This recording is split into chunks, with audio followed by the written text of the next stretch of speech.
Well, hello, everybody. We're on a new platform today. We're testing it out on all the Moose listeners, the WSGW listeners, the KISS listeners, and the CORE listeners, as well as the Children's Grief Center followers and MBS Airport followers. So, listen, I'll introduce myself. I'm Jody Kay with 94.5 The Moose, and with Connoisseur Media and Saginaw, with all the other stations I mentioned. And we've got James Canders with MBS Airport. He's the MBS Airport Director.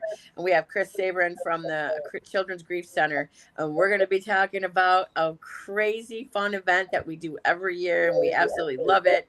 It's Grit Your Grief, and it's happening at MBS International Airport, which is in Freeland. And let's talk to Chris Sabrin first. Hi, Chris. Hello, how are you? I'm good. I'm hearing a little bit of feedback, but we're just going to keep talking. All right. The director will figure that out behind the scenes. So tell us about Grit Your Grief. Yes, it's our signature fundraiser for the Children's Grief Center of the Great Lakes Bay region. Real quick about the Grief Center, we serve children, teens, and their families ages 4 to 18 that are grieving the death of someone significant in their life. At this time, we do it at no charge for any of our services, for our school groups or for our evening groups. And so this signature fundraiser helps us keep the agency moving forward, serving more kids, teens, and their families across the region.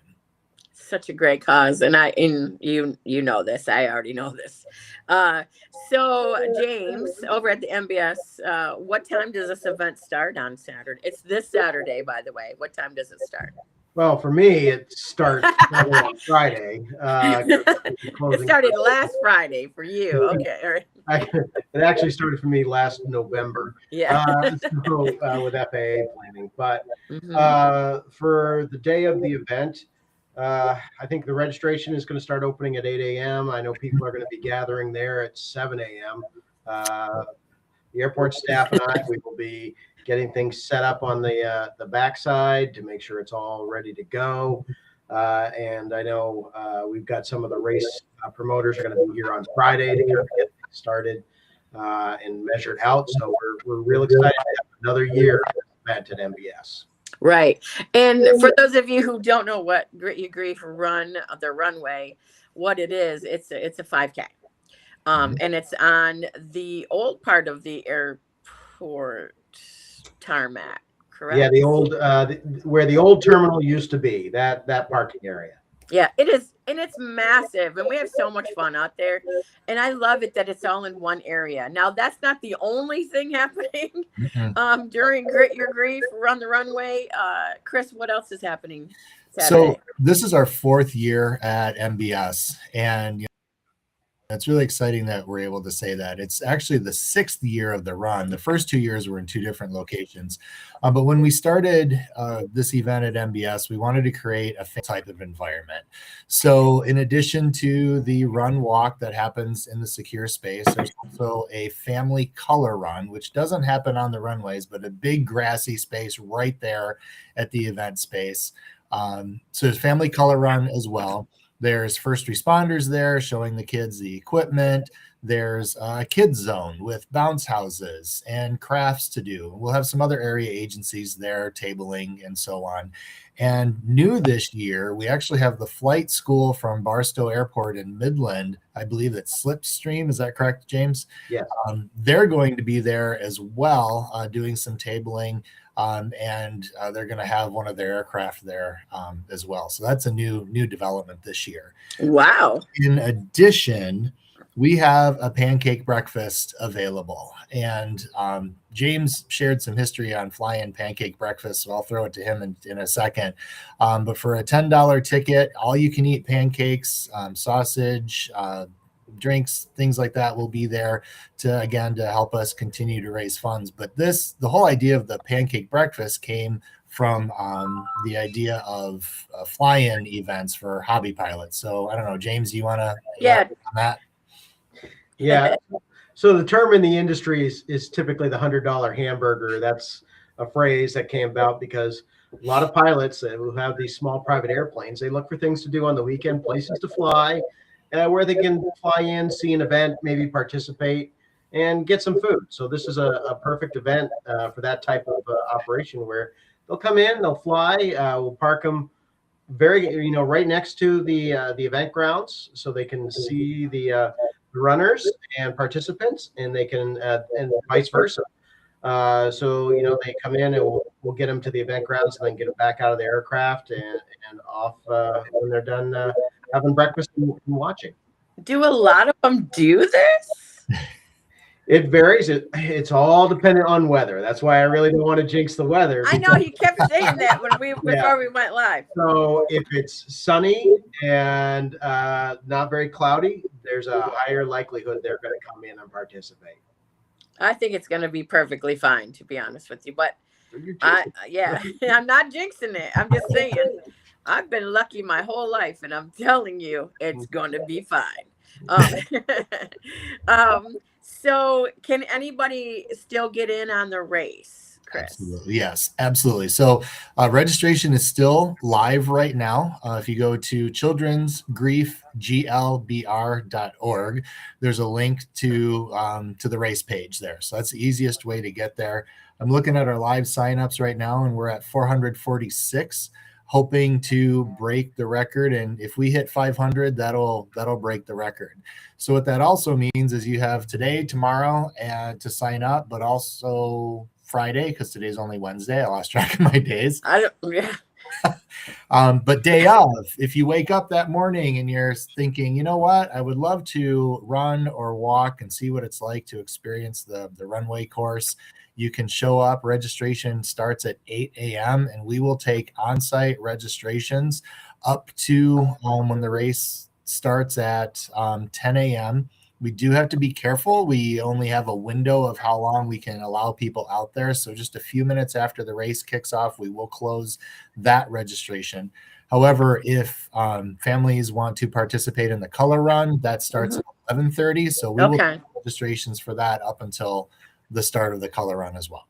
So basically, they don't have to run. They can just show up and participate in all the other things that are going on, like the pancakes and the children's area and all that. Yes. So we are selling spectator passes for $10, and that gets you into the kids zone, craft area, and we also rope off an area for the spectators just to go in through the secure gate into a small area where they basically don't have the fence in the way. They can watch the runners out there.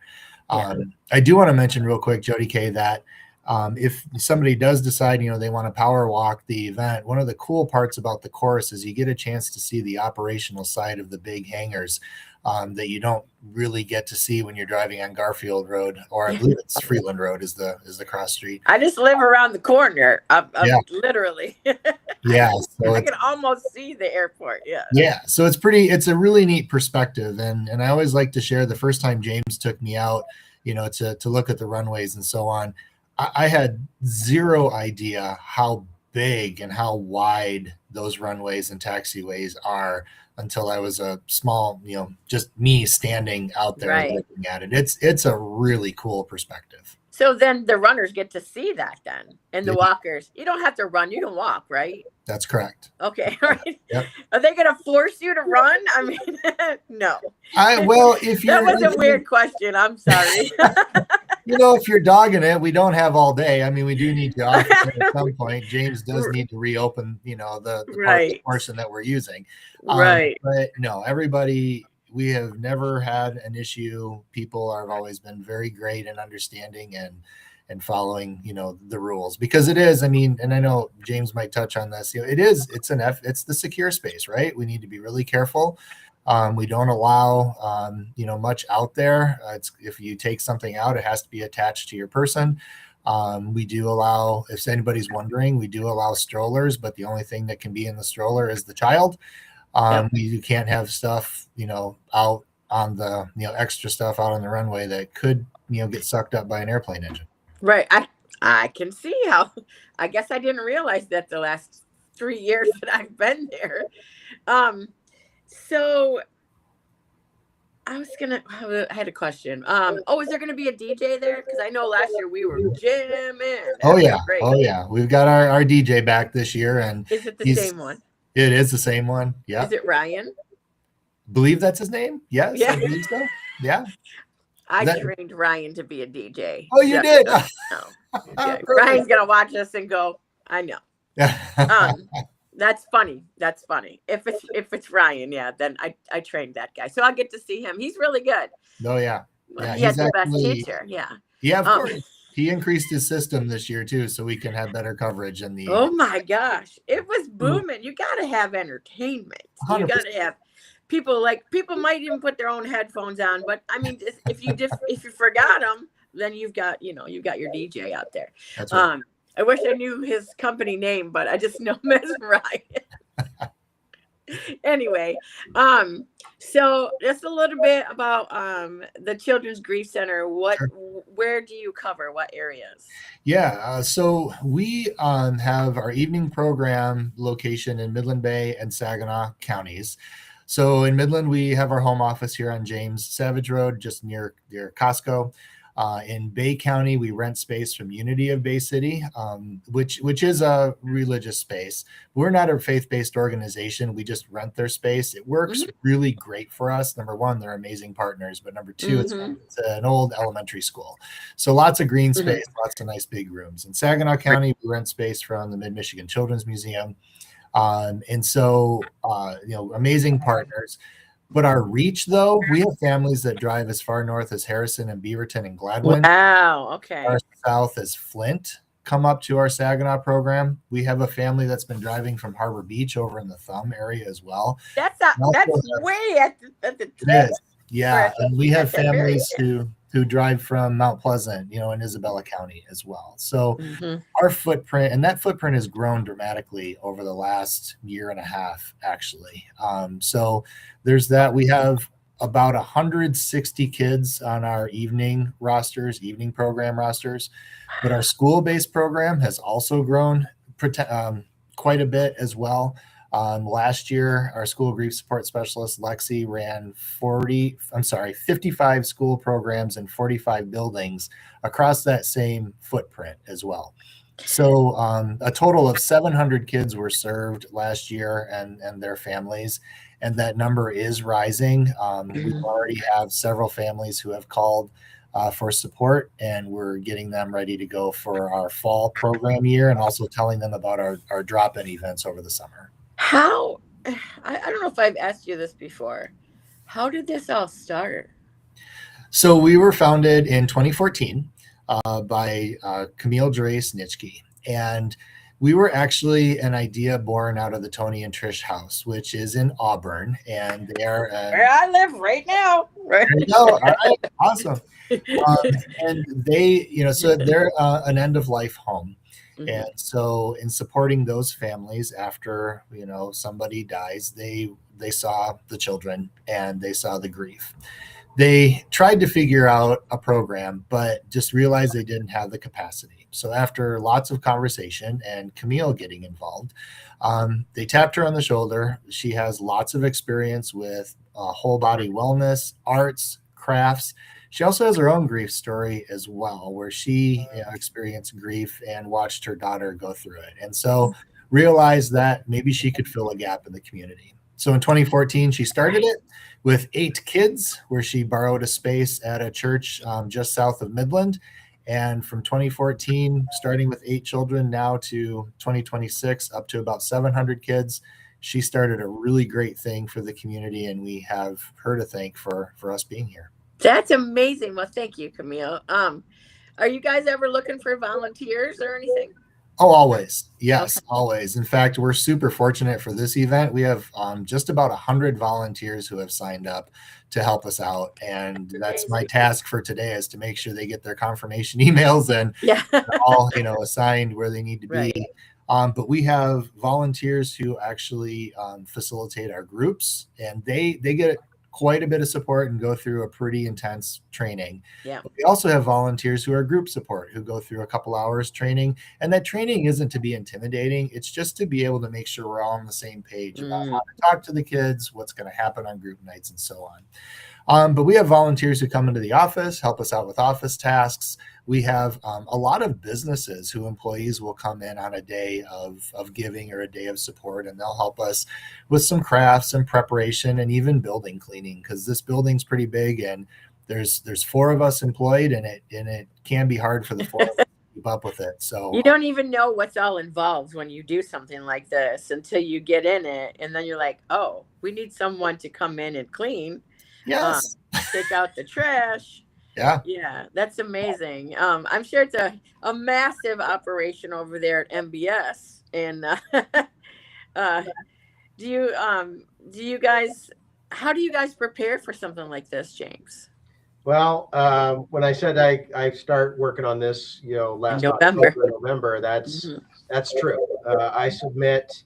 I had to submit safety and security plans to the FAA, to the TSA, really outlining what we're going to do, where it's going to be, and just to make sure, that everybody is safe and the operations can continue. Because even though we're closing portions of the airport, planes still need to be able to come in and out. So if we're lucky, there's going to be some air traffic around there. And it may be not only just the small airplanes, we may have some large jets coming in and out. And so there's going to be some noise. And that's, I love airplane noise. That's, I want to hear that. So, but, the people, they'll see those aircraft a little closer, and, they'll see some of our airport equipment, because after everything got approved with our plan, then we had to block off areas, close them to make sure airplanes don't go in.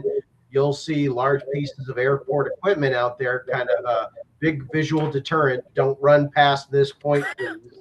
And and some of these pieces of equipment, a lot of people don't realize how big they really are until they run up next to them. Yeah, they're usually in the plane. Yeah. So, is MBS the only airport that does something like a 5K? No, it's actually a very common process. What? I thought we were the only ones. No, I've worked at several airports, and pretty much every one of them had a run of some kind. Flint had one. Battle Creek, I know, I worked there, and they had one there. And so it's not unusual, but every airport does have to go through the same process to have this go on. Well, yeah, it makes sense. So, recap, Chris, what's happening Saturday? Saturday is our 6th annual Grit Your Grief 5K run walk event, and color run and kids zone and bounce houses and pancake breakfast, all you can eat pancakes happens. The registration opens up at 8. Registration is right now at childrensgriefglbr.org. Follow the links to our run page, or if you decide same day you just want to walk up and register starting at 8 a.m., you can do that. And let's see, registration is $45 for the run walk, and for the color run, it is $20. If there's a family of 4, please have them call our office for a special code for families of 4 or more, and that number is 989-495-9335. And the event will the pancakes will be available until 12:30, and we'll be wrapping up the event about probably 12:30, 1 o'clock, somewhere around there. Right. So we have all these links up on our website, 945themoose.com. And I'm sure WTLZ KISS. I'm sorry, I'm using their proper names because we're WCEN. The Moose has it up. WSGW has theirs up. Core 106.3, the Core, and KISSWTLZ.com, KISS 107. They have all the links up there. So we're looking forward to Saturday, and we'll see you guys out there. I know I see you, Chris. I don't know if I've ever seen you, James, out there when I've been out there on a Saturday. Trust me, I'm out there all day. Maybe I have. Maybe I'll see you this year. So I appreciate you guys taking the time today to join us, and thank you so much. We'll see you on Saturday. Thanks so much, Jody K. Appreciate you. Thank you, Jody K.